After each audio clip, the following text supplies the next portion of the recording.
finansus ir pinigus. Na, jūs esat žinomas advokatas Kaune ir akivaizdu, kad niekur nedirbanti Laimutė Stankūnaitė šiaip negalėtų samdytis tokio advokato. Kas jums moka? Pati Laimutė Stankūnaitė. Pati Laimutė Stankūnaitė atėjo ir padėjo pinigėlius ant stalo. Mes sutarėme, kad tos pinigų sumos, kurią jinai galėjo susimokėti, užteks. Na, suprantu, kad tai labiau simbolinė suma, ar ne? Taip.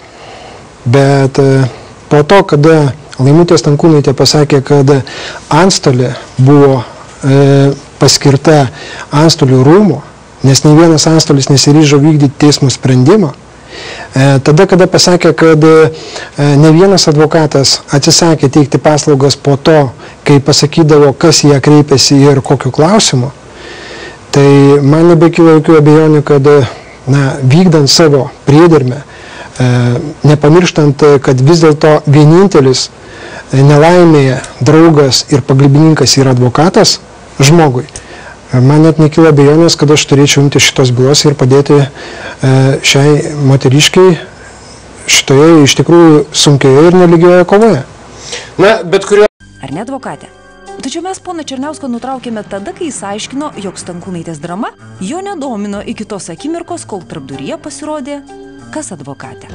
Kas jūsų paprašė atstovauti ponę Stankūnaitę? Aš nenorėčiau įvardinti tų žmonių, kadangi iš tikrųjų pirmiausia jų turėčiau atsiklausti. Į mane kreipėsi klausdami, ar aš apsimčiau tokią įdomią bylą vesti. Teisinė prasme jinai įdomi. Jūs juos pažįstate žmonės?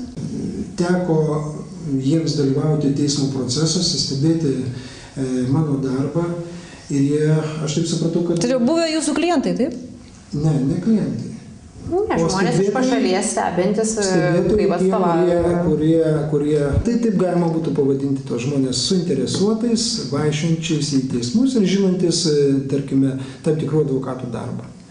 Ir jie tiesiog paklausė manęs, ar aš... Paprastai tai būna arba teisėsaugos atstovai, arba...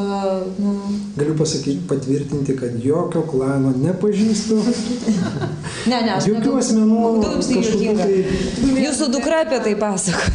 Tai va, dukra, tai žinot, tai vaikai daug ką pasakoja. Jūs netikit. Jūs vėl prie savo. Kaip jūs susitikot su tai žmonėm, kurie vaikšto į teismo procesus ir stebi advokatų darbus? Esmė kalbėti apie tą žmogų. Tai vis dėlto vieną žmogų, o ne geros valios žmonės.